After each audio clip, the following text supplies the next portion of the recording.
Hey guys, welcome to success Dilip. मैं दिलीप कुमार, स्वागत है आपका इस वीडियो में। तो दोस्तों, गुड न्यूज़ है आप सभी स्टूडेंट के लिए। बहुत बड़ी खबर है इंडियन स्पेस रिसर्च ऑर्गेनाइजेशंस की तरफ से। जी हाँ दोस्तों, इसरो की बम्पर वैकेंसीज का आगाज हो चुका है। जितने भी सारे यूनिट्स हैं, एक बात आप सभी कैंडिडेट के लिए बहुत बड़ी अपडेट है कि इसरो आपसे जितनी भी रिक्रूटमेंट आउट की गई वो आपका टोटली आउट करेगी डिपार्टमेंट ऑफ स्पेस, यानी कि DOS। अब ये नहीं कि SDSC जो पहले रिक्रूटमेंट आती थी, SSC स्पेस एप्लीकेशन सेंटर, या फिर आपका देख सकते हैं कभी कभी वैकेंसी निकलती थी तिरुवनंतपुरम से, VSSC से। तो अब एक सिंगल रिक्रूटमेंट इसरो की तरफ से निकलने वाली है। जी हाँ दोस्तों, बम्पर वैकेंसीज की आगाज हो चुकी है, जहां पर ITI स्टूडेंट के लिए टेक्नीशियन बी की पोस्ट, डिप्लोमा और BTech वालों के लिए scientific assistant and various group की पोस्ट यहां पर वैकेंसीज, जो कि एक बहुत बड़ी संख्या में निकलने वाली है। That is great opportunity. बहुत सारे स्टूडेंट जो है वेट करते हैं इसरो में जॉब करने का, ड्रीम होता है यार इसरो में नौकरी लग जाए। तो फाइनली वो ड्रीम आप सभी कैंडिडेट के लिए बहुत नजदीक आ चुकी है। तो चलिए, एक ऑफिशियल टेंडर जारी की गई है इसरो की तरफ से अपकमिंग रिक्रूटमेंट को लेकर, जो हम वन बाय वन डिस्कस करने वाले हैं। किस प्रकार की रिक्रूटमेंट होगी, कौन कौन सी ट्रेड एंड ब्रांच इसमें एलिजिबल होते हैं अप्लाई करने के लिए, इसका सिलेबस क्या होता है, एंड ऑफिशियली ये रिक्रूटमेंट कब तक आपको देखने को मिलेगी। तो चलिए शुरू करते हैं, स्टार्ट करते हैं। आगे बढ़ने से पहले चैनल पे अगर आप नए हैं, सब्सक्राइब जरूर कर लीजिएगा, बेल आइकन को प्रेस कर लें। साथ में इसी तरह बेहतरीन जॉब्स अपडेट पाने के लिए टेलीग्राम चैनल से जरूर जुड़े रहें। तो गाइज, ये है आपका ऑफिशियल नोटिफिकेशन जो इसरो की तरफ से अभी बताई जा रही है। आप होपफुली ये काफ़ी ज़्यादा अभी चर्चा में है। आपने अगर देखा है तो दैट्स ग्रेट, नहीं देखा है तो इसमें टोटली मैं बताने वाला हूँ इसका क्या फैक्ट है, कब तक वैकेंसीज आएगी, कितनी पोस्ट पर निकलेगी, और अलग अलग बेस पे इसका क्या क्राइटेरिया रहने वाला है। देखिए, जब भी कोई रिक्रूटमेंट निकलती है, कोई भी वैकेंसी गवर्नमेंट निकालती है, तो उसको पहले उसका टेंडर जारी किया जाता है। हर एक रिक्रूटमेंट का यही प्रोसेस। अभी आपको पता है इंडियन ऑयल का भी टेंडर आ चुका है, तो उसकी भी वैकेंसीज बहुत जल्द आपको देखने को मिल सकती है, जिसका सिलेबस की वीडियो आपको कल मिल जाएगी अलग अलग फेज पे। तो यहाँ पर हम बात करेंगे इसरो। तो इसरो भी यही करता है, रेलवे भी यही करता है। रेलवे का एग्जाम जैसे TCS लेती है, तो बिल्कुल इसी तरह से जब इसरो की वैकेंसीज आती है, इसरो का फॉर्म निकलता है, इससे पहले टेंडर जारी किया जाता है कि इसका CBT एग्जाम्स कौन कराएगा। तो जितनी भी एजेंसीज होती है जो कि प्राइवेट ऑर्गेनाइजेशन जो एग्जाम्स करवाती है, उसकी यहाँ पर बिडिंग चलती है, हेयरिंग बोलते हैं इसे। तो सबकी बिडिंग लगती है, बोली लगती है। बोली आपने आराम से समझ लिया होगा।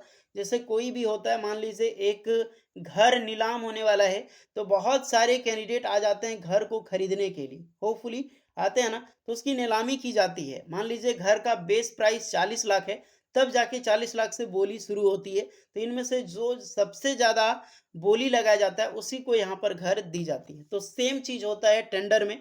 जब भी रिक्रूटमेंट निकलती है तो उसकी बिडिंग होती है, और जितने भी एजेंसीज यहाँ पर आते हैं, जो एजेंसी ज़्यादा पैसा देगी इसरो को, उसी के द्वारा एग्जाम्स कंडक्ट कराया जाएगा। यहाँ पर होता है उल्टा, ज़्यादा पैसा यानी कि जो इसरो के कम पैसे में यहाँ पर बिडिंग करवाती है। ओके, समझ में आ गया। अब आते हैं रिक्रूटमेंट प्रोसेस को लेकर। एक चीज़ बहुत बड़ी खुशखबरी है कि आपको स्टार्टिंग में इंट्रोडक्शंस मिल जाएगी डिपार्टमेंट ऑफ स्पेस, यानी कि DOS। इसका मतलब ये है कि ये जो अलग अलग वैकेंसी जैसे इसरो से निकलती, SDSC से, VSSC से, SSC स्पेस एप्लीकेशन सेंटर जो अहमदाबाद में स्थित है, तिरुवनंतपुरम में स्थित है, इस तरह से जो रिक्रूटमेंट निकलती थी, शायद अब वो वैकेंसीज अलग अलग फेज पे नहीं देखने को मिले। सिंपल वे में देखने को मिलेगा डिपार्टमेंट ऑफ स्पेस के नाम से, यानी कि वन इसरो वन रिक्रूटमेंट। इस प्रकार से वैकेंसीज आपको देखने को मिल सकती है।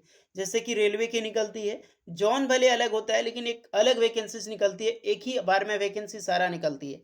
ये नहीं कि ईस्टर्न रेलवे का अलग वैकेंसी आती है, सदर्न रेलवे का अलग वैकेंसी आती है, सबका एक ही साथ वैकेंसी जाता है। सेम रिक्रूटमेंट आपको इसरो से देखने को मिलने वाली है। तो एक बहुत बड़ी अपडेट है कि आपको सबके लिए अलग अलग प्रिपरेशंस का टाइम आपको यहाँ पर नहीं वेस्ट करना होगा। तो इनके लिए देख सकते हैं CBT एग्जाम सेंटर के लिए, इसी के लिए बिडिंग चलता है, हायरिंग बिडिंग CBT 1 CBT 2। हालांकि ये बहुत लंबा प्रोसेस होने वाला है अगर आप बेसिक से इन्फॉर्मेशन देखना चाहते हैं, लेकिन इसका कोई रोल नहीं है आपका, इसमें कोई भी ज़्यादा काम नहीं है। सिर्फ हमें देखना है कि हमारे लायक क्या चीज़ है। ये जितनी भी वैकेंसी, जितनी भी नोटिस है, सारी नोटिस एक कंपनी के लिए है, तो एक कंपनी पढ़ती है। हम बात करेंगे यहाँ पर कितना डेज लगने वाला है, कब तक इनके रिसिप्ट होते हैं। जब भी ऑर्डर जारी किया जाता है, टेंडर जारी होता है, तो अप्रॉक्सीमेटली 3 महीने का टाइम लगता है। 3 महीना यानी कि आपको वेट करना है। ये वैलिड 3 मंथ होता है। 3 महीने उनको एग्ज़ाम्स भी करवाना, ये A to Z फॉर्म भी, आंसर की सब जारी करवाना है। वो जो भी प्राइवेट एजेंसीज़ इनको यहाँ पर बिडिंग जीतेगी। चलिए थोड़ा-सा सर्विस देख लेते हैं ताकि आपको पता चले अलग-अलग जो एजेंसीज़ हायर करेगी, एजेंसीज़ जो एग्ज़ाम्स लेगी, वो एजेंसी का काम क्या होगा। देखिए इसरो 2 तरह की एग्ज़ाम ले सकती है कहीं भी आजकल, या तो सीबीटी एग्ज़ाम्स लेगी जो कि इंक्लूडिंग क्वेश्चन पेपर जनरेशन होगा, यानी कि क्वेश्चन पेपर एक्स्ट्रा होगा। अदरवाइज़ कंडक्टिंग सीबीटी होगा, जो कि विदाउट क्वेश्चन पेपर ज़रिए होता है। तो आजकल आपको पता है सीबीटी एग्ज़ाम्स होता है, कोई भी क्वेश्चन पेपर यहाँ पर नहीं दी जाती है। ओके? तो अभी जो भी रिक्रूटमेंट आएगी विदाउट आपकी क्वेश्चन पेपर के ज़रिए आएगी। अब यहाँ पर बात कर लेते हैं कि इस बेसिस पे रिक्रूटमेंट किसका हायरिंग होने वाला है। साइंटिस्ट एंड इंजीनियर की जो रिक्रूटमेंट होती है, जो बी.टेक स्टूडेंट के लिए मानी जाती है, तो इसमें पार्ट ए में वैकेंसीज़ होगी, अलग-अलग बेस पे होता है, जिसका एग्ज़ामिनेशन होता है, जिसमें एमटेक या फिर बीटेक हो, तो 90 मिनट का टाइम, 80 मार्क्स का एग्ज़ाम्स होता है। डायरेक्टली सिलेबस भी बता दिया गया है ताकि कंपनी को समझ आए कि किस बेसिस पे उसको क्वेश्चन तैयार करना है, ताकि एक बेटर एग्जामिनेशन वो करवा पाए। नेक्स्ट जो होता है ये 2 पार्ट में होता है, जो साइंटिस्ट की रिक्रूटमेंट, पार्ट ए और पार्ट बी।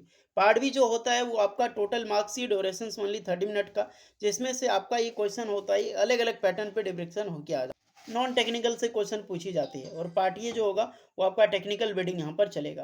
ग्रुप सी जो होती है, यानी कि अलग-अलग पार्ट होते हैं, इनके अलग-अलग टेक्निकल क्वेश्चन पूछे जाते हैं, जिनमें से टेक्निकल क्वेश्चन 30 मिनट का ड्यूरेशन, 20 मार्क्स का एक्स्ट्रा पूछा जाएगा। टोटल 100 मार्क्स का एग्जाम्स और 100 आपकी क्वेश्चन भी होते हैं अलग-अलग बेस के, और इसके 90 मिनट का टाइम आपको दी जाती है। अब डिस्कस करते हैं जिस वैकेंसीज का आप वेट कर रहे थे, टेक्नीशियन बी और ड्राफ्टमैन बी। जी हाँ दोस्तों, क्योंकि आईटीआई स्टूडेंट के लिए टेक्नीशियन बी की पोस्ट है, टेक्निकल असिस्टेंट की निकलती है वो डिप्लोमा के लिए निकलती है, साइंटिस्ट या फिर लाइब्रेरी असिस्टेंट की जो निकलती है, साइंटिफिक असिस्टेंट, लाइब्रेरी असिस्टेंट, ये डिप्लोमा स्टूडेंट के लिए वैकेंसीज आती है। ओके, अब इसमें जो रिक्रूटमेंट होगी टेक्नीशियन बी या फिर डिप्लोमा के लिए, 80 क्वेश्चन का एग्जाम्स होता है, और ये करीब 1.5 घंटे का एग्जाम्स लिया जाता है, यानी कि 90 मिनट का टाइम, 1 मार्क मिलती है, और 1/3 मार्क की नेगेटिव मार्किंग यहाँ पर रखी जाती है। अब आपको पता चल गया होगा कि 80 मार्क्स का एग्जाम्स होता है लगभग यहाँ पर, तो 75 क्वेश्चन ऐसे होते हैं जो सिर्फ टेक्निकल से होता है। तो अगर इसरो का एग्जाम्स निकालना है ना, तो सबसे ईजी यही है, अपनी ट्रेड को पकड़ो, अपनी ब्रांच को पकड़ो, और hopefully electrician, fitter, machinist, welder, इस सब चीज़ें की वैकेंसीज हमेशा इसरो में आती ही आती है। तो आराम से आप प्रिपरेशंस करें टेक्नीशियन बी की, और अपनी ट्रेड को जितना ज़्यादा पकड़ कर बनाओगे, उतनी अच्छी आपको निकालने एग्जाम्स निकालने में आसानी हो। ओके, और क्वालिफाइंग मार्क देख सकते हैं, मात्र 32 मार्क्स होता है 80 में, यानी कि लगभग 40%, लगभग नहीं पूरा 40% यहाँ पर आपको होती है गाइस। तो ये रिक्रूटमेंट है भैया, और ये बहुत जल्द आपको वैकेंसीज देखने को मिल सकती है। अब ये चीज़ क्लियर नहीं है, यहाँ पर कोई डेट मेंशन नहीं कि इस दिन बिडिंग क्लियर होगी, लेकिन एक चीज़ मान के चलो कि इसको बिडिंग प्रोसेस होने में लगभग 2 महीना टाइम लगेगा। अभी जैसे जून चल रहा है, जून एंड मान लो, क्योंकि आफ्टर इलेक्शंस के बाद बहुत सारी प्रोसेस है, जुलाई अगस्त, तो लगभग मान के चलो कि अगस्त के लास्ट वीक या फिर सितंबर अक्टूबर में आपकी बम्पर वैकेंसी जो इसरो की तरफ से देखने को मिलेगी। तो आपके पास अभी 2 से 3 महीना टाइम है, आप आराम से प्रिपरेशन कर सकते हैं, ताकि जब भी रिक्रूटमेंट आएगी तो आप फर्स्ट अटेम्प्ट में एग्जाम्स को क्रैक कर पाएँ, इस लेवल की आपकी तैयारी हो जाए, और 100% वैकेंसी जाएगी, उसकी टेंशन ना लें, क्योंकि इसकी टेंडर आउट हो चुका है। ओके गाइस, तो ये खुशखबरी है। आप सारे स्टूडेंट को कैसे लगी खुशखबरी ज़रूर बताइएगा। वीडियो अच्छी लगी हो प्लीज़ लाइक शेयर सब्सक्राइब करें। चलिए मिलते हैं फिलहाल नेक्स्ट वीडियो में, तब तक के लिए जय हिंद।